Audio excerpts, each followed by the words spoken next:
Nah, kemudian ada yang klaim, nah itu kan minimal, kan Gibran punya ijazah yang setara dengan apa namanya kuliah. Apalagi ke situ makin ngawur apa? Yang setara SMA aja nggak punya, kok bisa punya yang kuliah? Dari mana dapatnya kuliah? Oh, syarat untuk kuliah itu kalau punya ijazah SMA, punya ijazah SMK.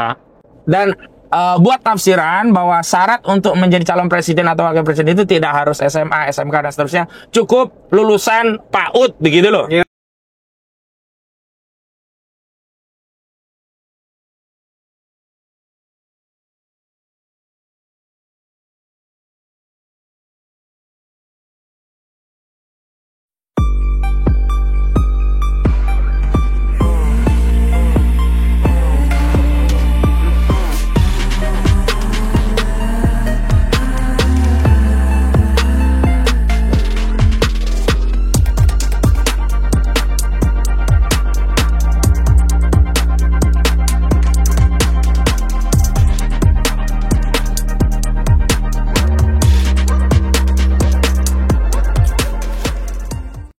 Baik, assalamualaikum warahmatullahi wabarakatuh guys. Waalaikumsalam warahmatullahi wabarakatuh.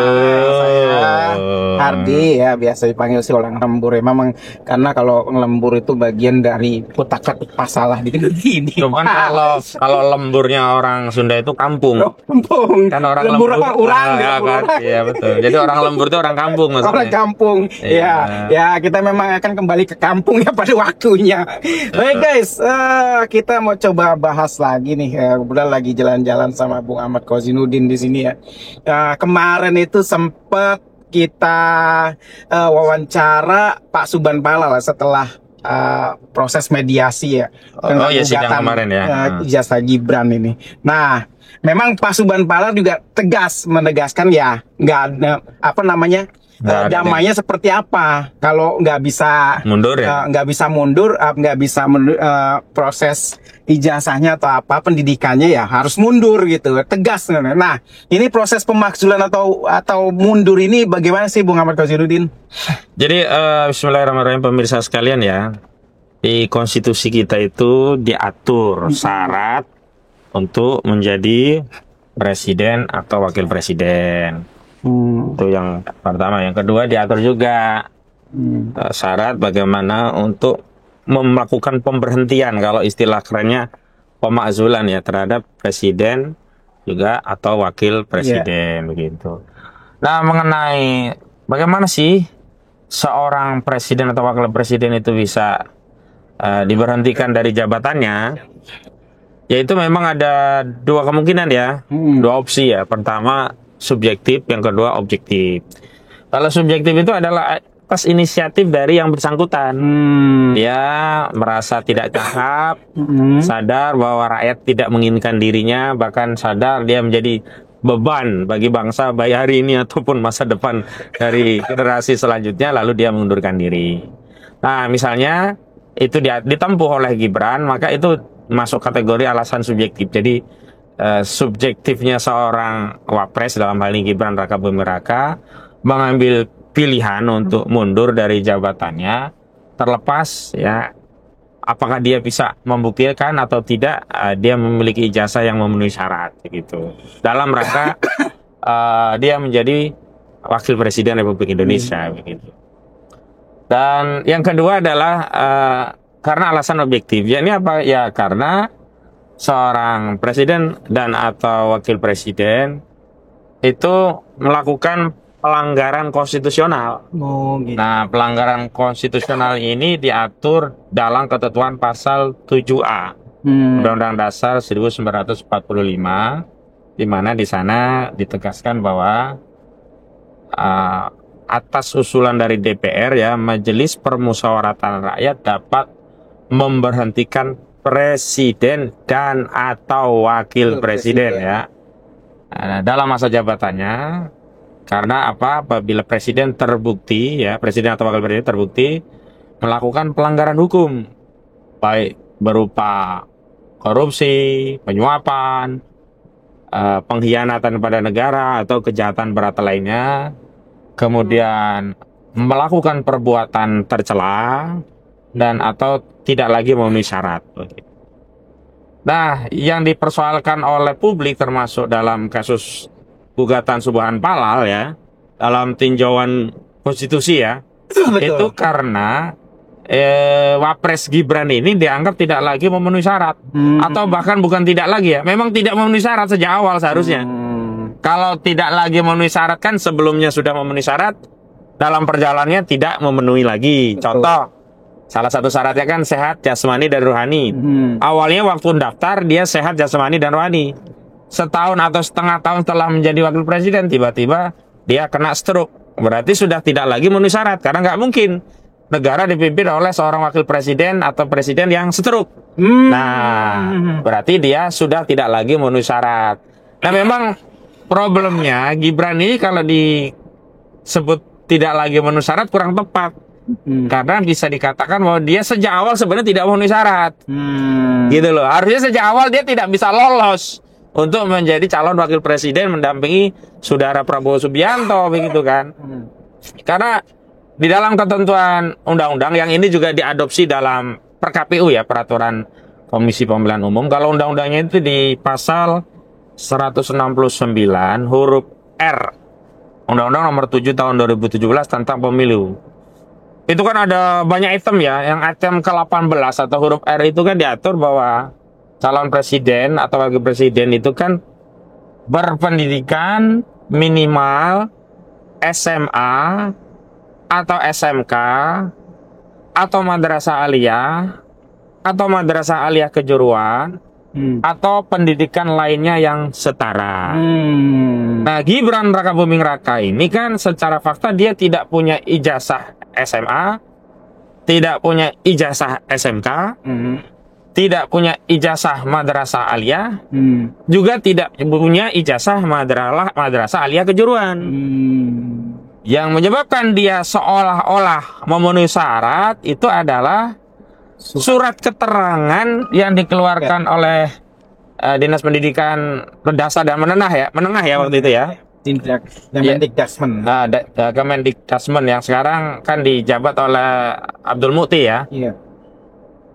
Dia dianggap punya ijazah yang setara dengan SMK, yang ijazah dia itu keluaran dari UTS, University Technique of Sydney kan, atau universitas yang teknik di Singapura, di Australia.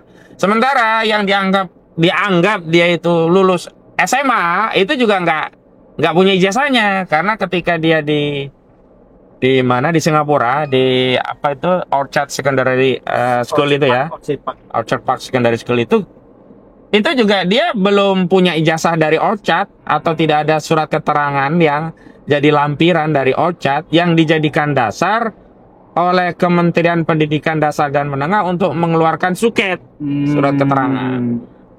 Itu problemnya. Problem lanjutannya, proses kita meminjam istilah bola ya, naturalisasi ya, atau bahasa tepatnya penyetaraan ya. Sekolah di luar negeri yang kemudian dianggap setara dengan sekolah di dalam negeri, baik itu apakah setara SMA, setara SMK, setara madrasah aliyah atau madrasah aliyah kejuruan. Dalam hal ini kasus Gibran kan dianggap disetarakan dengan SMK tuh. Iya, betul. Itu dengan suket, padahal harusnya dengan besiking. Apa itu besiking?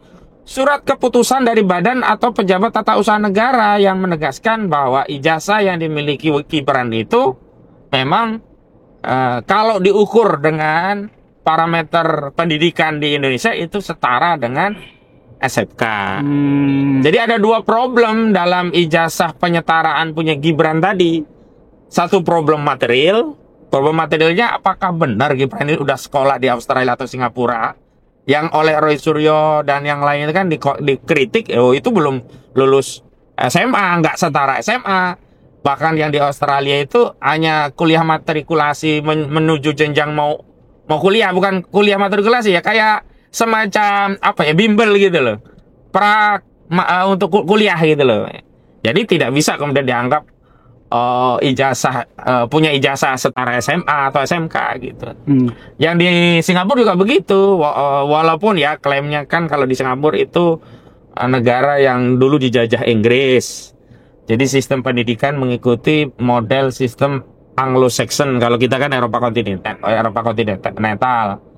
Jadi dia kan jenjang SMP dan SMA itu disatukan ya. Kalau kita kan SD sendiri, SMP sendiri, SMA sendiri. Walaupun dalam penyebutan kelasnya kan sekarang kita disatukan ya. Dulu kelas 6 SD, terus kelas 1 itu kan kelas 1 SMP kan. Kalau sekarang kan nggak ditelanjutkan. Di kelas 11, 12, 13, nah, dan lanjut. Gitu. Nah, jadi problemnya adalah harusnya secara formil ya, penyetaraan itu dalam bentuk SK, surat keputusan, bukan surat keterangan. Yeah. Kalau istilah ketatanegaraan itu disebut besighing gitu ya. Yang kedua, secara material, lah ini memang nggak ada masalah ijazahnya, apalagi saat mengeluarkan suket itu, Kemendikbudristek ya, itu tidak ada lampiran dari ijazah-ijazah baik dari Australia maupun dari Singapura yang kemudian oleh Kementerian Pendidikan Dasar dan Menengah disetarakan dengan ijazah setara SMK atau SMA. Maka fix memang Gibran nggak punya ijazah SMA. Makanya kembali kepada pasal 169 huruf R atau syarat ke-18. Yang syarat ini semuanya kumulatif ya. Artinya satu aja syarat nggak terpenuhi ya berarti nggak bisa lolos jadi calon. Dan hari ini nggak bisa dilantik menjadi presiden. Dan karena tidak memenuhi syarat harusnya demi hukum dimakzulkan, diberhentikan. Betul. Karena nggak syaratnya nggak terpenuhi, gimana orang nggak memenuhi syarat kok bisa jadi pejabat gitu loh. Betul. Nah itu yang kemudian jadi soal adalah karena syarat-syarat yang diatur pada 169 huruf Q itu limitatif atau terbatas ya. Detail ya. Dia harus punya ijazah minimal apa? SMA. Ini kalau ini pilihan. Kalau udah punya SMA selesai. Iya. Kalau nggak punya SMA ya SMK. SMK. Nah, kalau nggak punya SMK ya Madrasah Aliyah. Kalau nggak punya Madrasah Aliyah ya Madrasah Aliyah Kejuruan. Nah, 4 sekolah yang diakui di Indonesia ini Gibran nggak punya satupun ijazahnya. Gibran nggak punya ijazah SMA, Gibran nggak punya ijazah SMK, Gibran nggak punya ijazah Madrasah Aliyah, Gibran nggak punya ijazah Madrasah Aliyah Kejuruan. Satu-satunya yang dimiliki Gibran yang dianggap itu memenuhi syarat itu adalah Gibran punya suket, surat keterangan yang dianggap surat itu setara dengan SMA. Apa dasar surat itu? Ya tadi sekolah Gibran di Australia dan di Singapura. Padahal kedua sekolah ini Gibran juga tidak melampirkan ijazahnya. Dan lebih lanjut, apakah ijazah itu memang kualifikasinya setara dengan SMA atau setara dengan Madrasah Aliyah atau setara dengan SMK atau setara dengan Madrasah Aliyah Kejuruan? Kan enggak. Nah, jadi saya kira hari ini tuh tuntutan untuk pemakzulan Gibran tuh lebih konkret ya. Karena apa? Lebih spesifik berkaitan dengan tidak dipenuhinya syarat seorang Gibran untuk menjadi wakil presiden. Kalau dulu kita ingatkan tuntutan purnawirawan prajurit TNI yang tanggal 17 April 2025 yang lalu berkumpul di sebuah aula di mana dulu? Kelapa Gading. Kita kan hadir juga itu. Itu kan ada 8 poin ya kalau nggak salah. Salah satunya kan pemakzulan Gibran. Saat itu kan pemakzulannya kan alasannya kan masih umum lah ibaratnya karena memang dianggap tidak layak. Atau bahasa saya kalau itu yang dijadikan dasar itu adalah soal kelayakan material. Ini presiden, wakil presiden nggak layak menduduki jabatan, masih banyak yang lainnya lebih cakep kok diposisikan sebagai wakil presiden. Karena itu ayo deh diberhentikan saja, kalau nggak mau berhenti ada inisiatif mundur juga bagus begitu. Nah kalau hari ini limitatif jelas tegas tidak memenuhi syarat formil, artinya apa? Nggak ada alasan gitu loh. Jadi sebenarnya kalau sebelumnya tuntutan Gibran diberhentikan itu tuntutan dari purnawirawan TNI atau tuntutan dari insan yang mewakili kalangan militer katakanlah demikian ya. Hari ini sudah ada tuntutan dari masyarakat sipil. Karena apa? Suara yang disuarakan baik siapa? Subhan Palal, Roy Suryo dan yang lainnya ini kan orang-orang yang terkategori dari civil society gitu loh. Dan alasannya lebih menohok karena apa? nggak memenuhi syarat lagi, gimana mau tetap jadi wakil presiden kalau nggak memenuhi syarat gitu, kecuali bisa ditunjukkan Gibran bikin video, ini lo ijazah SMA aku, atau ini lo ijazah SMK aku, atau ini lo ijazah madrasah aliyahku, atau ini lo ijazah madrasah aliyah kejuruanku, kan itu. Nah kemudian ada yang klaim, nah itu kan minimal, kan Gibran punya ijazah yang setara dengan apa namanya kuliah, apalagi ke situ makin ngawur. Apa yang setara SMA aja nggak punya, kok bisa punya yang kuliah? Dari mana dapatnya kuliah? Oh, syarat untuk kuliah itu kalau punya ijazah SMA, punya ijazah SMK, punya ijazah SMK, MA, punya ijazah MAK atau madrasah aliyah kejuruan. Begitu konkretnya. Oke. Tapi saya ingin kulik dari segi hukum nih. Kemarin kan Pak Subhan Palal. Subhan Palal dan hakim mediator yang sempat kita wawancarain itu dia menginginkan Gibran harus hadir gitu. Nah itu memungkinkan nggak sih secara konstitusional atau secara hukum gitu, Bung? Kalau itu bukan memungkinkan, itu wajib. Saya Wajib. lupa ya, ada peraturan Mahkamah Agung tentang tata cara mediasi. Lupa saya nomornya. Nah dalam tata cara mediasi itu para pihak prinsipal itu wajib hadir langsung. Baik sendiri atau didampingi kuasa hukumnya. Jadi asasnya prinsipalnya dulu, biar dia bisa dia sendiri atau boleh dia juga didampingi oleh kuasa hukumnya.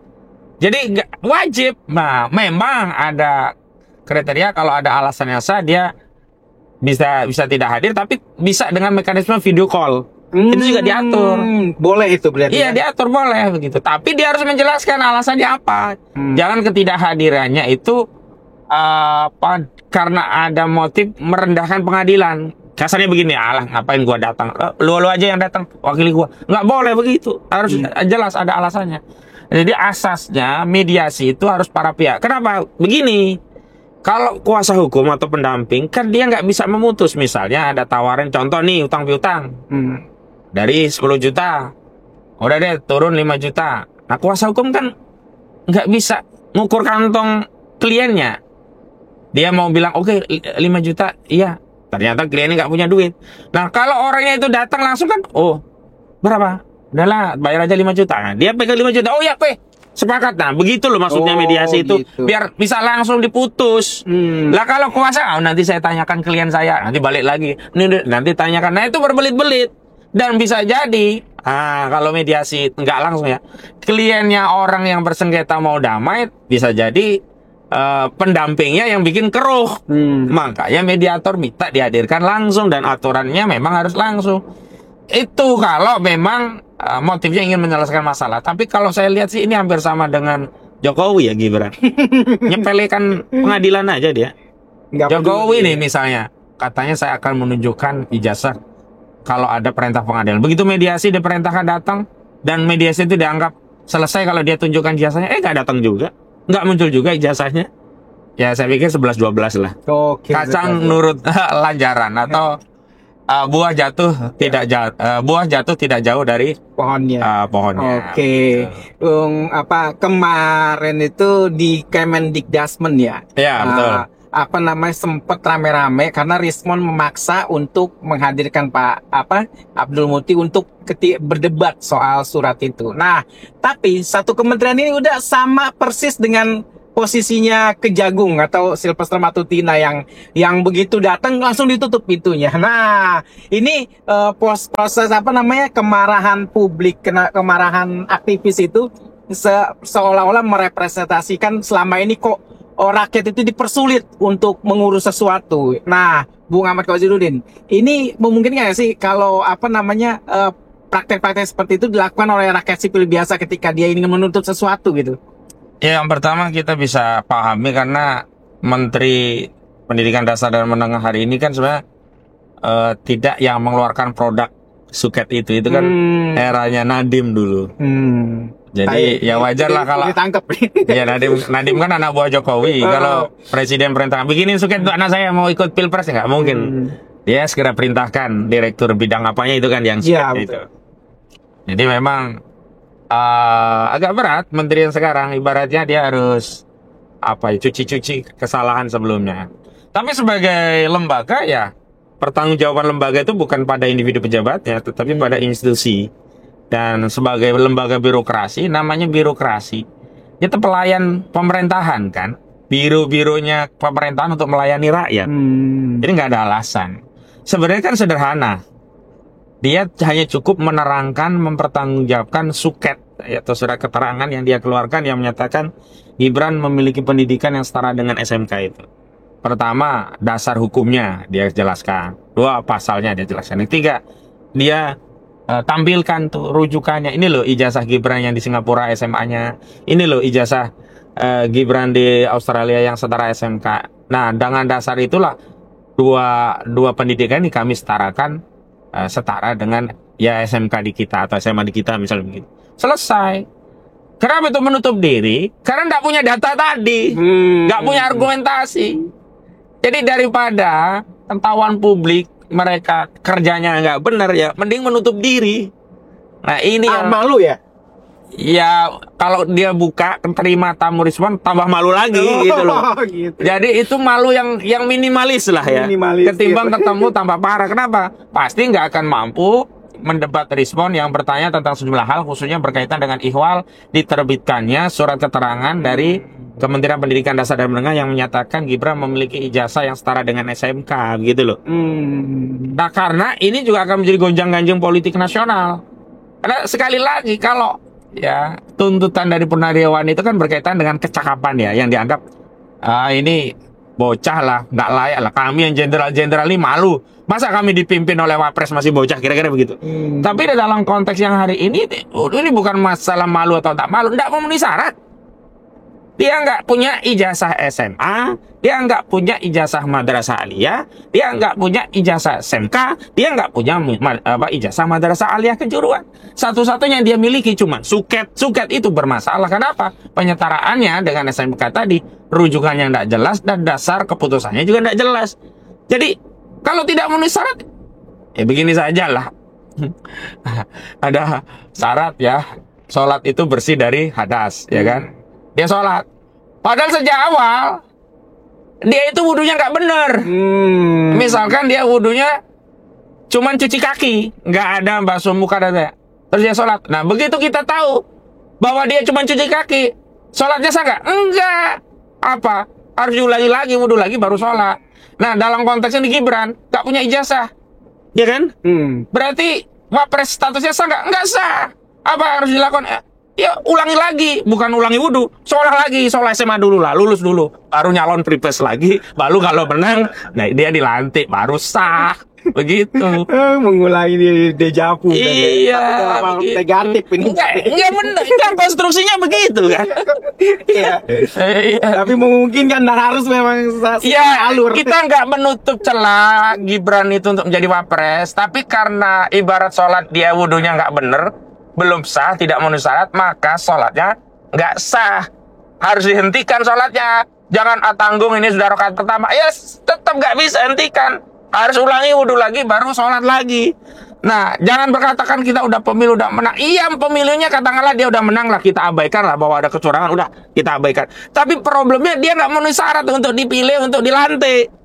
Apa ya, kita kasih kesempatan dia apa? Kita kasih kesempatan dia sekolah SMA lagi. Kalau dia nggak siap SMA, kita kasih kesempatan sekolah SMK lagi. Kalau dia nggak mau sekolah SMK, ya kita kesempatan sekolah untuk madrasah aliyah. Nah begitu lulus punya ijazah SMA ke atau SMK ke atau MA ke atau MAK ke, madrasah aliyah kejuruan maksudnya, baru dia bisa ikut mendaftar menjadi calon wakil presiden. Nah kalau dia terpilih, baru dia menjadi wakil presiden yang sah. Bahkan jangankan wakil presiden, dia boleh nanti mendaftar menjadi calon presidennya gitu. Tapi ya tadi punya ijazah SMA dulu. Tapi begitu. kalau dia ambil paket C, memungkinkan nggak? Nah justru paket C itu yang sahih, karena paket C itu produknya Republik Indonesia, memang diakui dia memang sekolah dan setara dengan SMA. Jadi kalau yang dia gunakan ya untuk mendaftar wapres itu adalah ijazah paket C, malah itu yang sah gitu loh. Karena jelas memang paket C itu setara dengan SMA. Gitu.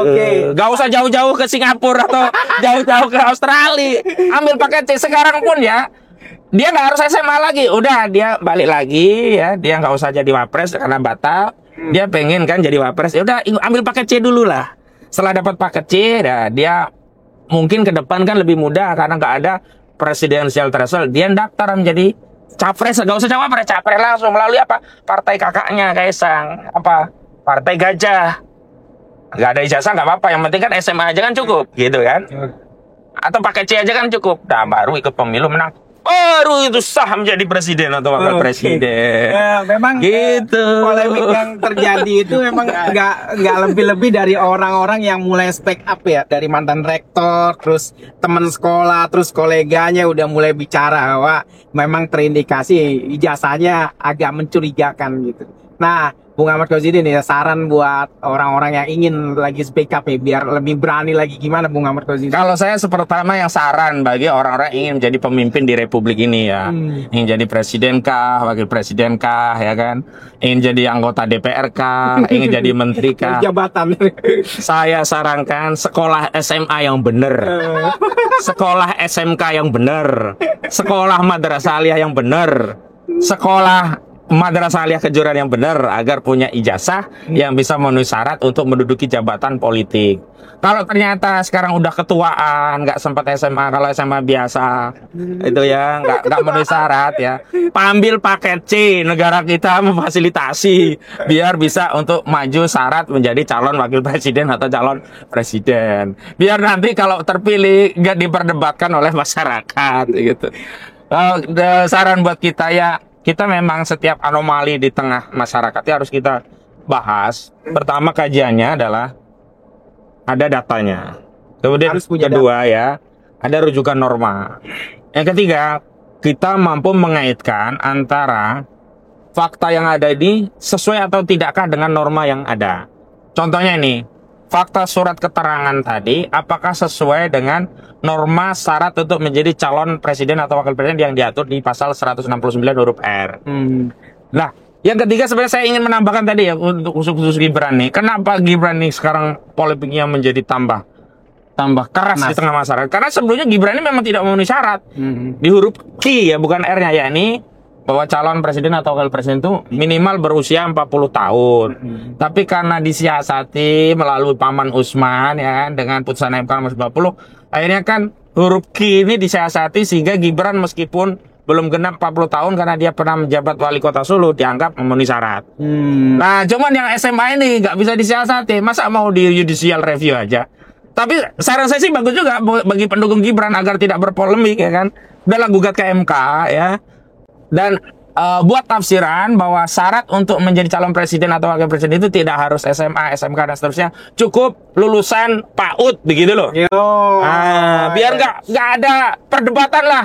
Biar seluruh rakyat Indonesia punya kedudukan hukum yang sama untuk menjadi wakil presiden walaupun dia hanya lulusan PAUD, lulusan TK, udah semuanya lah.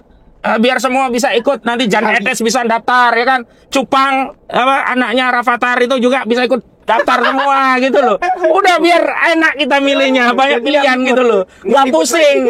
Biar nggak ada nanti kalau udah terpilih misalkan ya Rafathar terpilih, udah nggak ada masalah. Atau Cupang terpilih, ya udah masalah. Jan Etes terpilih, ya udah nggak ada masalah karena syaratnya lulus PAUD pun boleh menjadi calon presiden. Udah begitu saja. Saran saya bawa ke MK pasal 169 huruf R tadi, minta tafsiran, nggak harus lulus SMA, cukup lulus PAUD bisa nyalon presiden dan wakil presiden. Oke, itu memang saran yang terakhir opsi dibalik rasa kemarahan ya, mengungkap kemarahan. Enggak, saya tulus loh ini ngasih saran.